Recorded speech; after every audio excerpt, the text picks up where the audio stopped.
Join करो बच्चों, join fast.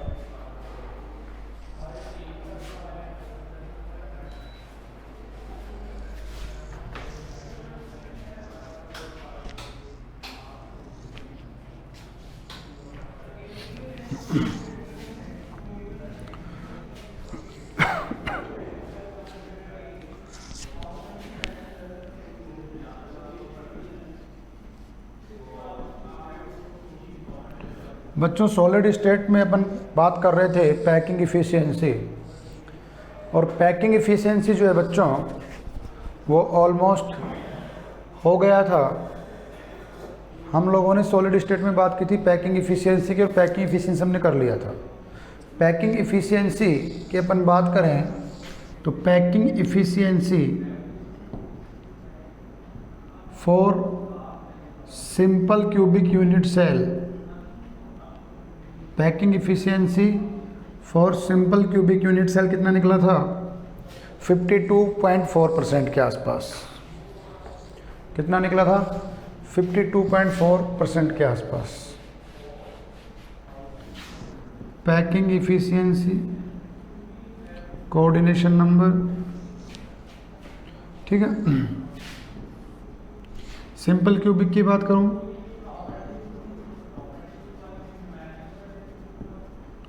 तो 52.4% निकला था, और यहाँ पे कोऑर्डिनेशन नंबर होता है 8। बॉडी सेंटर की बात करूँ, यहाँ पे 6 कर लो। बॉडी सेंटर की बात करूँ तो यहाँ पे 68% बच्चों क्या था? पैकिंग इफ़िशियंसी था, और यहाँ पे कोऑर्डिनेशन नंबर था 8। और FCC या HCP या CCP की बात करूं तो यहाँ पे कोऑर्डिनेशन नंबर था 74%, sorry, packing efficiency coordination number 12। तो ये बात हम लोगों ने कर ली थी, ये बात हम लोगों ने कर ली थी। Today we will discuss about dimension of unit cell या डेंसिटी ऑफ यूनिट सेल। बच्चों आज हम डिस्कस करेंगे कि यूनिट सेल के अंदर जो एटम्स होते हैं उनकी डेंसिटी क्या होती है, ठीक है।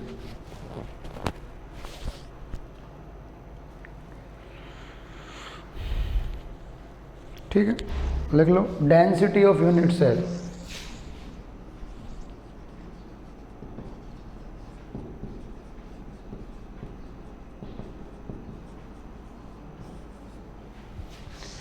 यूनिट सेल का डेंसिटी निकाल सकते हैं, मास ऑफ यूनिट सेल्स निकाल सकते हैं अपन, वॉल्यूम निकाल सकते हैं बच्चों, ठीक है। एटम्स का मास निकाल सकते हैं। तो यू नो वेरी वेल, लिख लो density equal to mass by volume होता है। बच्चों ये पहले की पढ़ी हुई चीज़ें काम आ रही हैं। Density equal to mass by volume होता है, बिल्कुल होता है। जल्दी से ज्वाइन करो बच्चों, और वीडियो ऑन कर लो।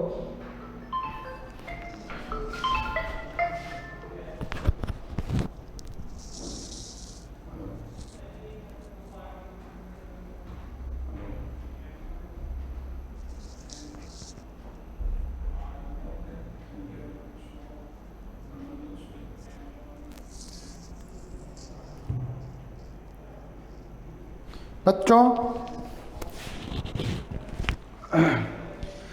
बबीता, पूजा, चेत्राम, यशवंत, रिंकू, सुमित, वीडियो ऑन कर लो भाई। अरे मैं नज़र कौन ही लगाऊं थारा है बच्चों। और जल्दी से ज्वाइन कर लो। तुम 2-2, 3-3, 4-4, 5-5 मिनट बाद ज्वाइन करते हो, क्या नींद नहीं खुलती है तुम लोगों की? बात कर रहे हैं बच्चों density of unit cell. Unit cell की डेंसिटी कैसे कैलकुलेट करेंगे? तो डेंसिटी का फॉर्मूला होता है मास by volume.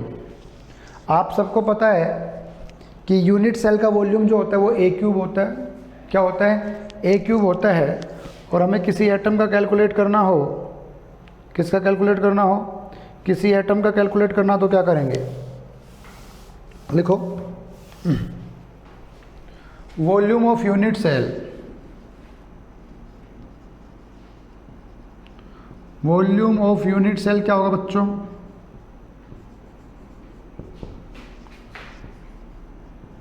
A cube.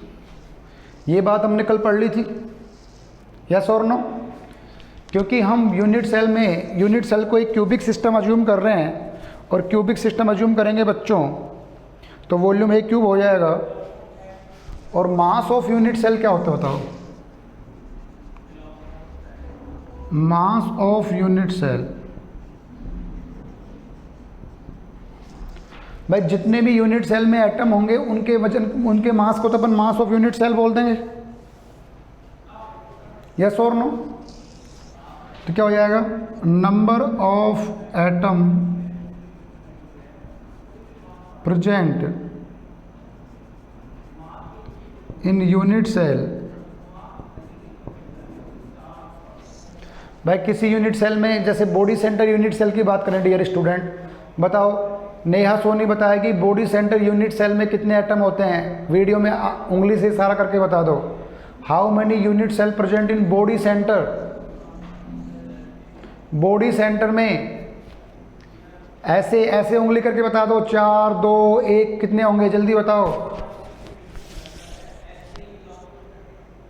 Ishita ने 2 उंगलियां खड़ी की हैं, 2 ही तो होंगे बेटा। बॉडी सेंटर, नेहा बेटा बॉडी सेंटर, तो एक तो पूरे बॉडी के सेंटर में हो जाएगा, और एक एटम जो है वो कॉर्नर पे प्रेजेंट है। टोटल मिला के 8 कोने हैं, एक एटम एक कॉर्नर पे 1/8% होता है, तो एक तो टोटल कॉर्नर का मिला के हो गया, और एक हो गया बॉडी सेंटर का। बेटा सिंपल क्यूबिक में एक होता है नेहा बेटा, ठीक है बच्चों। Mass of unit cell is equal to number of atom present in unit cell multiply mass of an atom. लिख लो, मास ऑफ ईच एटम।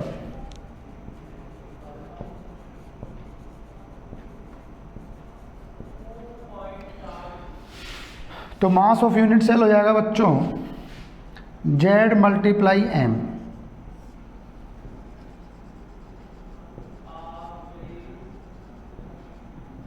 बोलो होगा कि नहीं होगा? भाई आपको पता है, आपको मैं कहूं कि एक सोडियम एटम का मास मान लो 1 ग्राम होता है, तो 10 सोडियम एटम का कितना होगा? 1 × 10 तो करोगे फॉर एग्जांपल, समझ गए?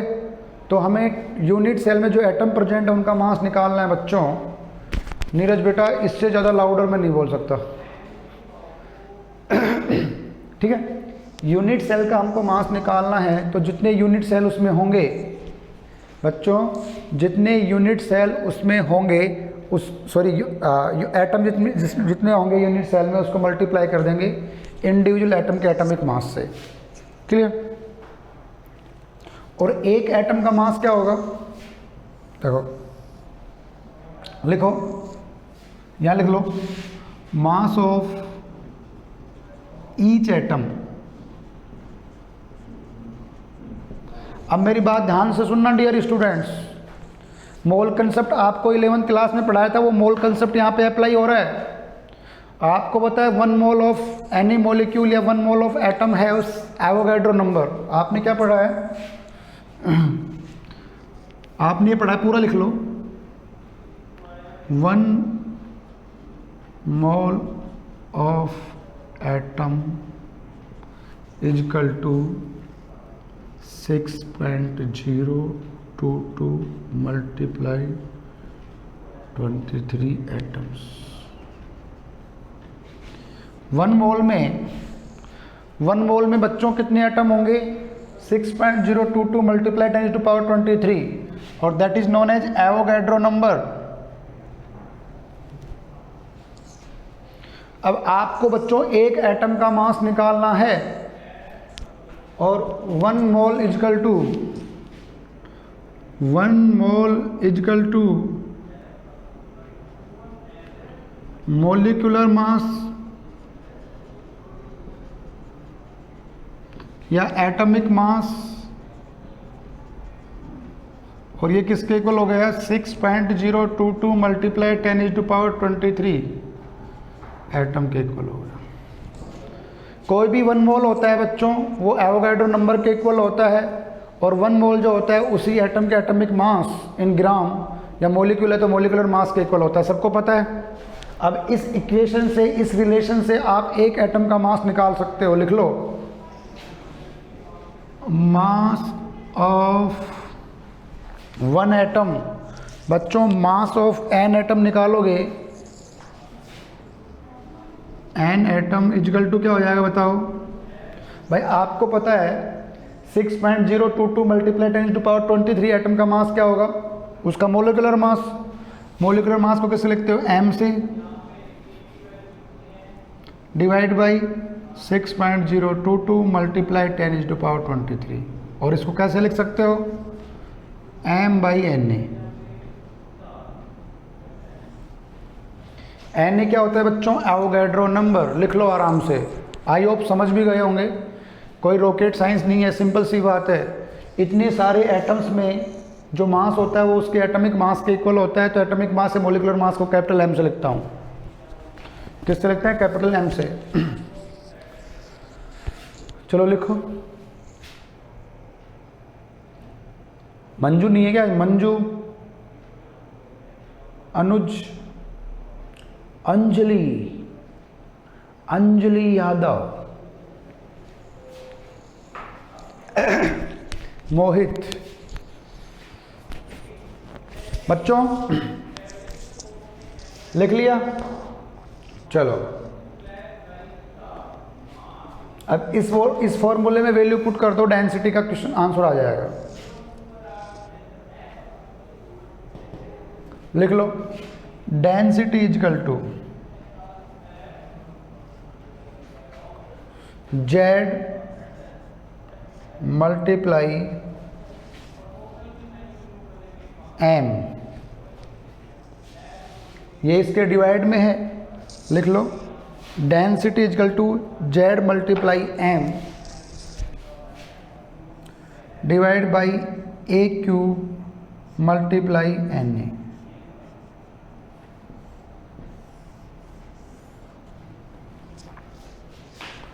देखो बच्चों दिमाग लगाओ, डेंसिटी का फॉर्मूला क्या होता है, मास बाई वॉल्यूम। मास क्या है एटम का बताओ, m बाई एवोगैड्रो नंबर, तो मैंने m by Avogadro number mass रख दिया। वॉल्यूम क्या है बच्चों, ए क्यूब रख दिया। और z क्या है, नंबर ऑफ एटम। यस और नो भाई, ये तो एक एटम का मास है, m by a cube multiply N A, लेकिन z क्या है, number of atom present in unit cell. तो डियर स्टूडेंट्स, समझ गए क्या, कुछ भी नहीं है। डेंसिटी निकालने के लिए आपको मास बाई वॉल्यूम का फॉर्मूला लेना होता है, यह आपने पढ़ रखा है 11th क्लास में। मास कितना होगा किसी भी एटम का, वो उसके atomic mass divide by Avogadro number होता है, वैल्यू रख दी, आंसर आ गया, दैट्स ऑल। वॉल्यूम क्या होता है, ए क्यूब ही होता है। वॉल्यूम क्या होता है, ए क्यूब होता है। Clear.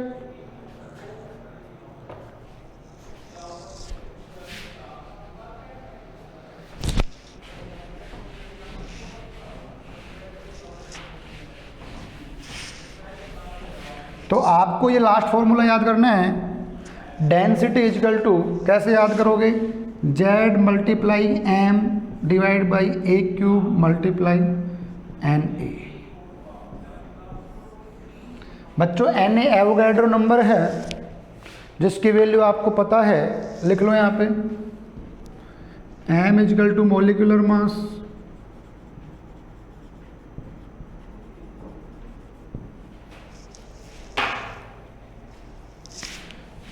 Z is equal to number of atom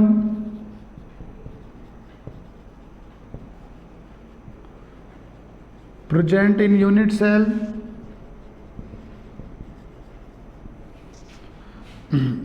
A cube is equal to volume of unit cell बच्चों, और N is equal to Avogadro number which is equal to 6.022 multiplied 10 to the power 23 atoms पर मोल।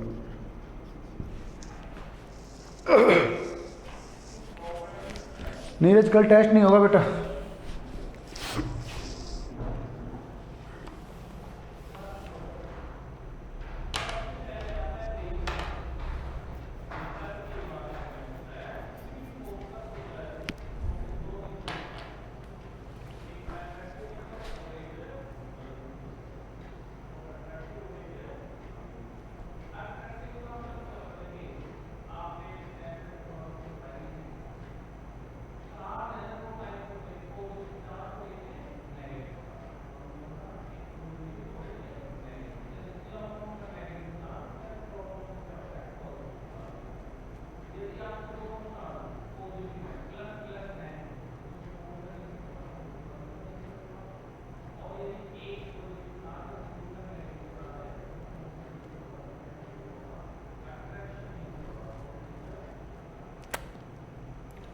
Okay बच्चों, चलो अब एक question solve करते हैं, बहुत ही अच्छा क्वेश्चन है।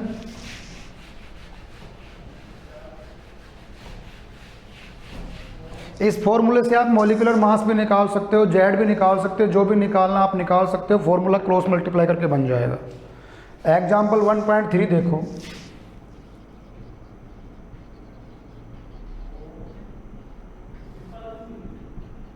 बहुत अच्छा, बहुत ही इंटरेस्टिंग और बहुत ही अच्छा एग्जाम्पल है डियर स्टूडेंट्स। एग्जाम्पल 1.3, कोई एलिमेंट है body centre unit cell BCC है। आप अपनी बुक में पढ़ो, एन एलिमेंट है जो body centre cubic structure with a cell edge length उसकी है 288 पिकोमीटर। कितनी है बच्चों? 288 पिकोमीटर है। The density of the element is, density है 7.7 नहीं है, 7.2 ग्राम सेंटीमीटर क्यूब।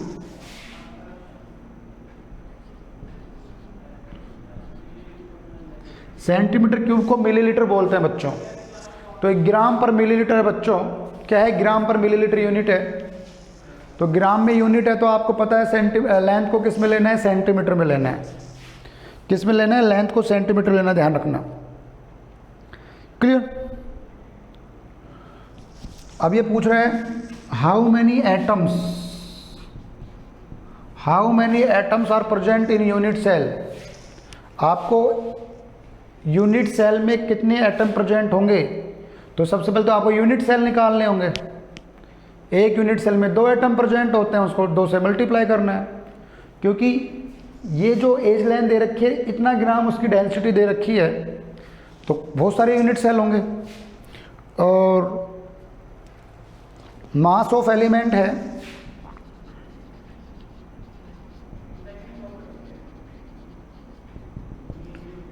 208 ग्राम।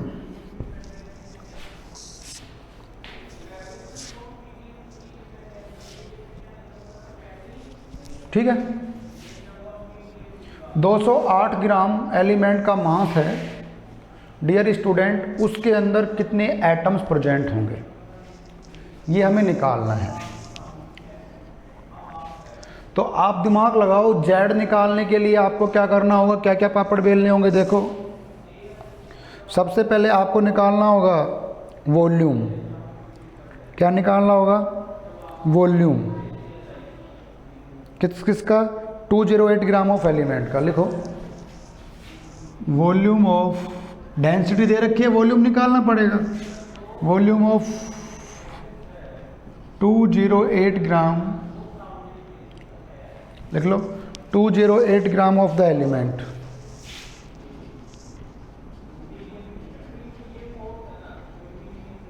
बच्चों, डेंसिटी का फॉर्मूला क्या होता है? Mass by volume. तो वॉल्यूम का फॉर्मूला क्या बनेगा? Mass by density. सबको पता है बच्चों? You are not a kids, बड़े बच्चों की तरह सोचो, बहुत आसान सा न्यूमेरिकल है डियर स्टूडेंट्स।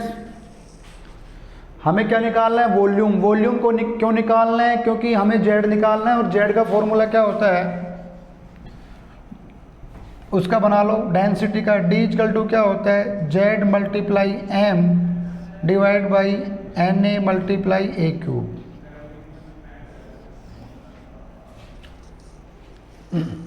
तो आपको वॉल्यूम तो निकालना पड़ेगा।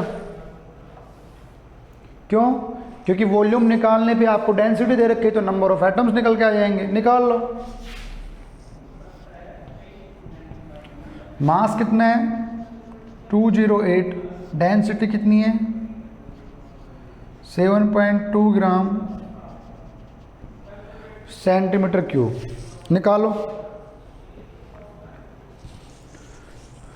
इनको डिवाइड करो, कितना आ जाएगा? 28.88 ग्राम पर सेंटीमीटर क्यूब। सॉरी, ग्राम से तो ग्राम कट ही गया, सेंटीमीटर क्यूब।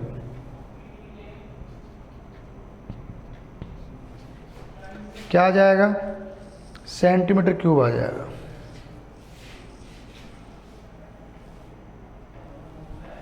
ये इन्वर्स होता है बच्चों, सेंटीमीटर क्यूब इन्वर्स होता है, ठीक है। चलो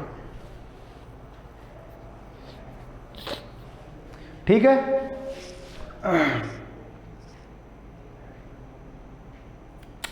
चलो इतना कर लिया। ये सेंटीमीटर क्यूब निकल के आ गया वॉल्यूम। चलो अब आपको क्या निकालना है, number of unit cell in volume. तो बच्चों आपको क्या निकालना है, वॉल्यूम ऑफ यूनिट सेल। ये वॉल्यूम किसका है, volume of element.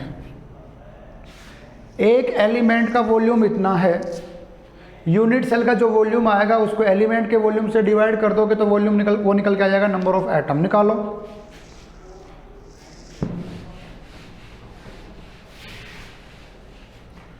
Volume of unit cell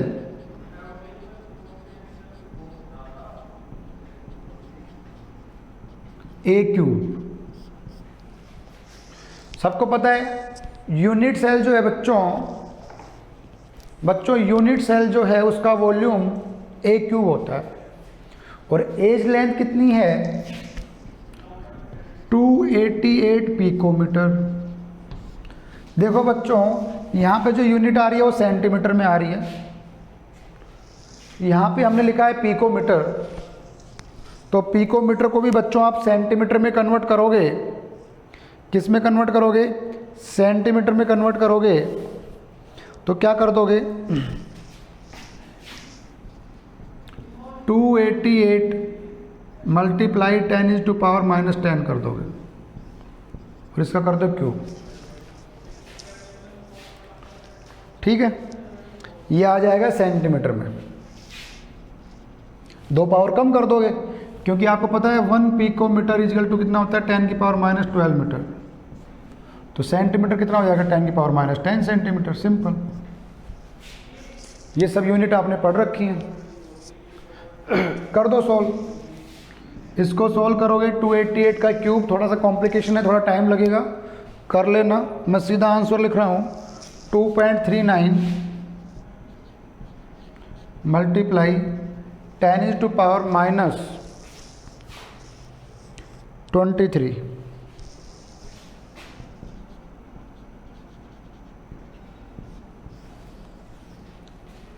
centimetre cube. समझ रहे हो बच्चों? अब मेरी बात ध्यान से सुनो, तसल्ली से सुनना। ये क्वेश्चन क्या कह रहा है बेटा कि कोई क्रिस्टल है, पूरा का पूरा एक एंटायर सॉलिड है, उसमें उस क्रिस्टल का जो मास है वो है 208 ग्राम। कितना है 208 ग्राम है। ठीक है, समझ में आ रही है बात? तो हमें ये पता करना है कि 208 ग्राम जो क्रिस्टल का मास है बच्चों, उसमें नंबर ऑफ एटम कितने होंगे। ठीक है, तो हमें वॉल्यूम कैलकुलेट करना पड़ेगा। क्या कैलकुलेट करना पड़ेगा? वॉल्यूम।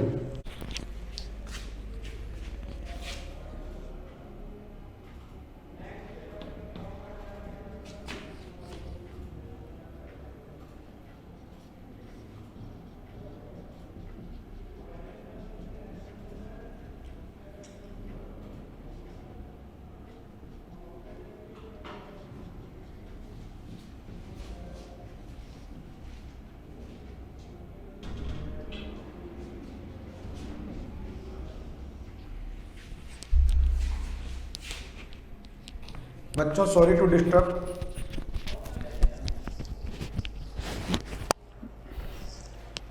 बीच में थोड़ा सा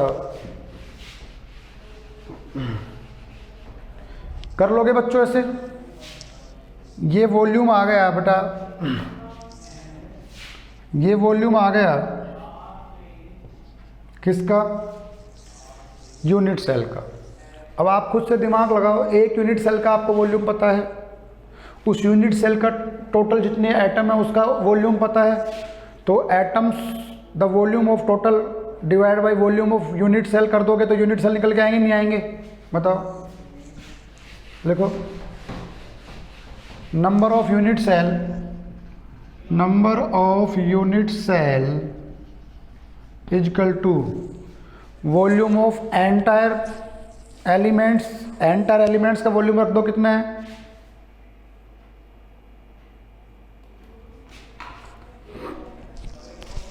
कितनी वैल्यू थी 28.88 सेंटीमीटर क्यूब, और एक यूनिट सेल का वॉल्यूम कितना है बच्चों 2.39 multiply 10⁻23 centimetre cube. Centimetre cube से सेंटीमीटर कट गया, सोल्व करोगे इसको तो नंबर ऑफ यूनिट सेल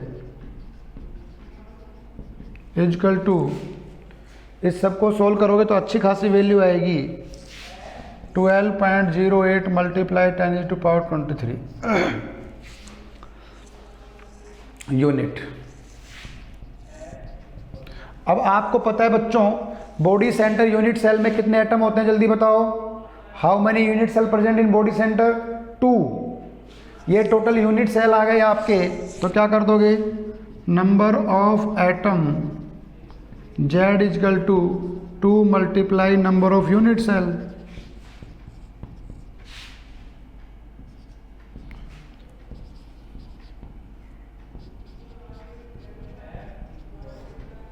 इतने एटम प्रेजेंट होंगे, बहुत सारे एटम हैं, मिलियंस ट्रिलियंस एटम्स हैं बच्चों।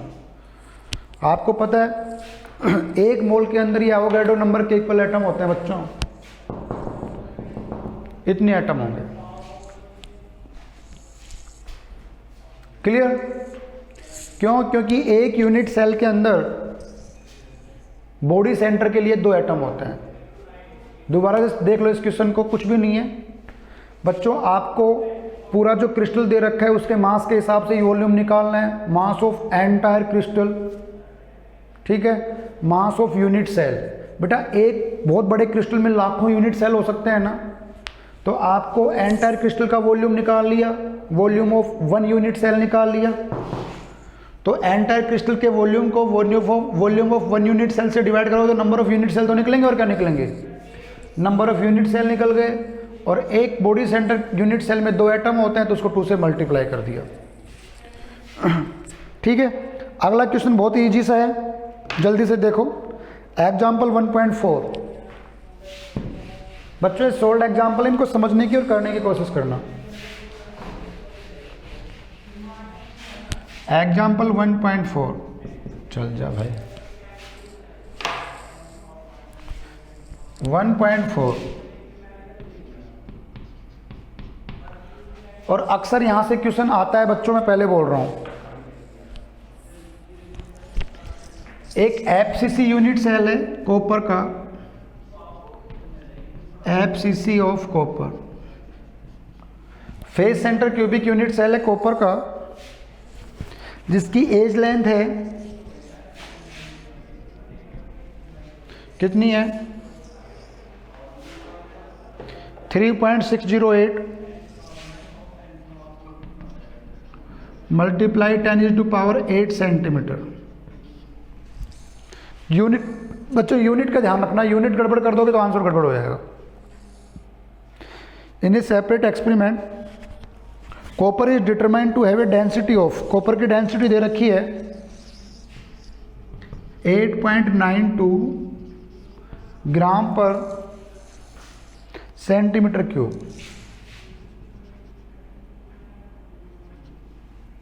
पर सेंटीमीटर क्यूब है तो इसको सेंटीमीटर क्यूब इनवर्स भी लिख सकते हो, यस और नो? बेटा इसको सेंटीमीटर क्यूब इनवर्स लिख सकते हो, ग्राम सेंटीमीटर क्यूब इनवर्स, एक ही बात है। ओके, आगे पूछ रहे हैं calculate the atomic mass of copper. Atomic mass मतलब जेड निकालना है आपको। क्या निकालना है बच्चों? जेड निकालना है, निकाल दो। बताओ डी इक्वल टू क्या होता है, Z multiply, sorry atomic mass नहीं निकालना, एम निकालना है बच्चों, सॉरी एम, ठीक है, एम निकालना है। जेड कितना हो जाएगा 4। एटॉमिक मास मतलब एटॉमिक मास, एम निकालना है, N A multiply a cube, रख दो वैल्यू। क्या निकालना है? एम। एम का फॉर्मूला बना लो, M equal to D multiply N A multiply a cube divide by Z. कर दो, वैल्यू रख दो, आंसर आ जाएगा। समझ गए ना? ये तो सीधे सीधे फॉर्मूले से हो रहा है बच्चों। रख दो वैल्यू। बेटा क्रॉस मल्टीप्लाई करके फॉर्मूला हर बच्चे को आना चाहिए। सीताराम बेटा आता है ना फॉर्मूला? ये तो फिर करो आंसर फटाफट से। मैथमेटिकल कैलकुलेशन और कुछ भी नहीं है। डेंसिटी दे रखी है 8.29 ग्राम सेंटीमीटर इनवर्स मल्टीप्लाई। अब देखो आपको यूनिट चेंज करने की जरूरत इसलिए नहीं है, क्यों? क्योंकि इसकी भी यूनिट सेंटीमीटर में, ये भी सेंटीमीटर में, तो आपको कोई पंगा करना ही नहीं है। रख दो ऐसे कैसे। 3.608 मल्टीप्लाई 10⁸ का क्यूब सेंटीमीटर का, और मल्टीप्लाई में क्या है? A cube 6.022 multiply 10⁻23 Avogadro number divide by 4 कर देना। मॉलिक्यूलर मास निकल के आ जाएगा, इसका एटॉमिक मास निकल के आ जाएगा। एटम है तो एटॉमिक मास, मॉलिक्यूलर तो मॉलिक्यूलर मास। 63.1 ग्राम पर मोल। सिंपल।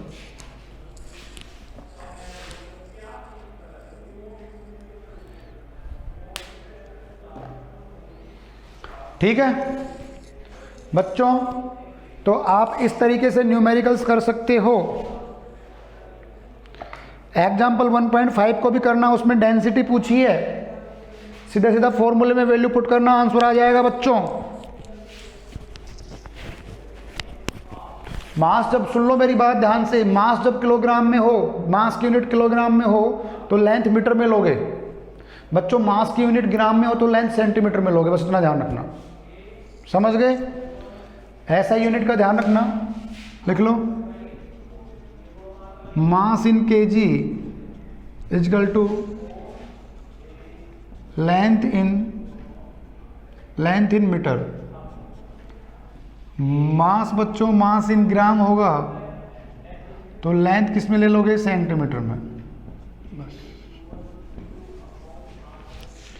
इतनी सी बात का याद रखना, फिर आंसर कभी गलत नहीं होगा। यूनिट का ध्यान रखा करो बच्चों। कई बार मैं क्लास में बोलता हूँ unit such like as a dog. जैसे इंसान को कुत्ते से सावधान रहना चाहिए, वैसे यूनिट से भी सावधान रहना चाहिए। समझ गए? तो जो थ्योरेटिकल पोर्शन पढ़ाया है, सीताराम को हंसी आ रही है, सही बात है। यदि कुत्ते से सावधान नहीं रहोगे तो कुत्ता आपको काट जाएगा, और यूनिट से सावधान नहीं रहोगे तो आपका आंसर गलत हो जाएगा। ओके बच्चों, चलो अब मेरी बात ध्यान से सुनो। कल संडे है, एंजॉय करो, भर्तरी के जाओ, पांडुपोल जाओ, कहीं पे भी जाओ, बट थोड़े सा जितना पढ़ाया बेटा इसको कर लेना। और ऑलमोस्ट ये चैप्टर कंप्लीट होने को आया। इस चैप्टर में छोटा सा टॉपिक बचा हुआ है, डिफेक्ट्स इन क्रिस्टल। तो डिफेक्ट्स इन क्रिस्टल को अपन कल करेंगे, ठीक है। बाकी पोर्शन डिलीट हो गए हैं, डिलीट नहीं हुआ होगा तो देख लेंगे सिलेबस के हिसाब से, ठीक है बच्चों। और कुछ, किसी को कुछ पूछना है? मंजू बेटा अभी कोई अपडेशन नहीं आया, अभी अपन लोग जो पिछले साल का सिलेबस था उसके अकॉर्डिंग चलने की कोशिश करेंगे। पी ब्लॉक पूरा पढ़ा दिया, कोई बात नहीं, पता नहीं था कि स्कूलें नहीं खुलेंगी, लेकिन अब जो पिछले साल का सिलेबस है पहले उसको कंप्लीट करेंगे, ठीक है। फिर कुछ काट छाट होगी तो देख लेंगे। ओके बच्चों, आप और आपके मम्मी पापा सुखी रहें, ठीक है। यही मेरी भगवान से दुआ है।